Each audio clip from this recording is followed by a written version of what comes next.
You wouldn't be watching this video right now if I had just told myself, oh, I'll do it tomorrow. I've been saying that since I was 9 years old. 9. I wanted to be a YouTuber more than anything. I'd start a channel, upload 3 videos, get basically no views, and quietly abandon it. Then, a few months later, I'd start again, same cycle for years. I'm 16 now.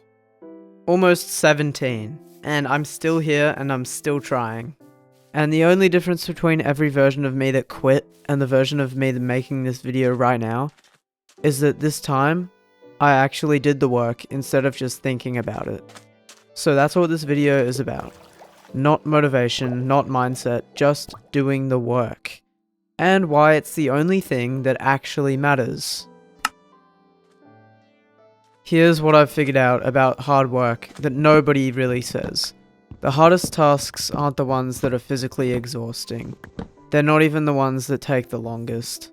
The hardest tasks are the ones you do with absolutely no guarantee of success.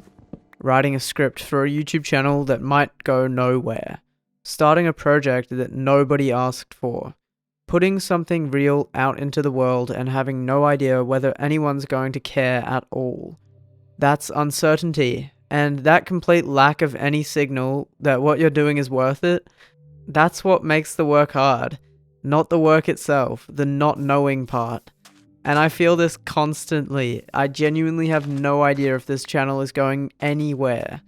I question my choices. I question whether any of this makes any sense. And I do it anyway. Because the alternative is sitting with the regret of not trying, and I've already done that and it feels worse, I promise. There's a specific feeling I want to describe because I think you might know it. I used to be mid-shift at work, just a regular Tuesday making coffees, doing the thing, and I'd get hit with this really deep cut of something. Not sadness, exactly, more like awareness. This uncomfortable awareness of the gap between where I was and where I actually wanted to be. Knowing I could be trying again. Knowing the possibility existed. And having chosen, again, not to take it. That feeling is what procrastination actually costs you. Not the time and not the output, that feeling. Sitting with the knowledge that you could have tried and didn't. And here's the thing about that feeling. It doesn't go away when you keep not trying. It compounds, it gets heavier, until eventually you're that person who peaked in high school, living on borrowed time, telling yourself it's too late. Corey X. Kenshin said something that genuinely stuck with me. If that's where you want to stay, that's where you're going to stay. But the only person who has control of you and what you do is you. That's it. That's the whole thing. The real reason most people don't do the work, not the excuse they give, the actual reason is fear. Fear of putting in everything they have, and fear of giving your all, and fear of being rewarded with absolutely nothing. Fear of trying their absolute hardest and still failing. Because at least, if you never try, you never have to find out what happens when you do. It's not absurd to think, I could get 1,000 views. What's absurd is saying I won't even try because getting 1,000 views is impossible. You're choosing a guaranteed failure, doing nothing, to avoid making a possible failure. That's the deal you're making when you don't start. You're not protecting yourself from disappointment, you're guaranteeing it. I want to talk about this specifically because I hear it constantly and I've told myself this too many times. Everything's saturated. AI is taking over content. There are already 1 million people doing what I want to do. What's the point? And look, some of that is true. There are a lot of people doing a lot of things. AI is genuinely changing how more content gets made. But the answer to that isn't to not start. The answer is to be so genuinely yourself that the noise doesn't matter. Nobody has your specific story, your specific voice, your specific combination of things that you care about. The market for generic content might be saturated. It probably is. But the market for you specifically is not. Because there's only one of you, and you haven't started yet. The saturation argument is real. It's just not a reason to stop. It's an excuse dressed up as logic. Here's something I do that I'm genuinely trying to stop doing.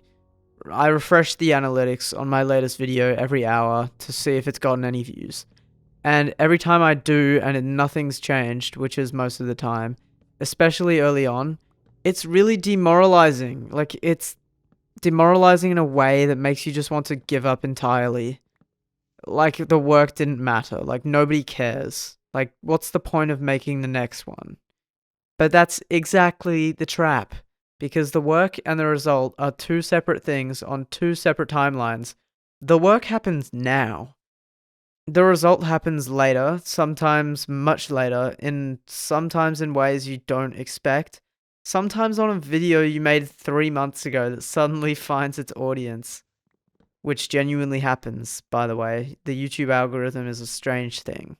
If you can only do the work when the clock is telling you it's paying off, you'll quit every time, because in the early days especially, the clock almost never is, especially not with this. Do the work without looking at the clock. Time is going to pass either way. A year from now, you'll be a year older regardless of what you did with it. The question is just whether you spent it moving toward the thing or standing still, telling yourself you'll start tomorrow. You never know unless you try. That's not a motivational poster, that's just true.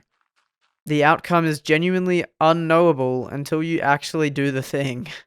And the only way to find out is to start and keep going and not stop when the clock isn't moving the way you want it to.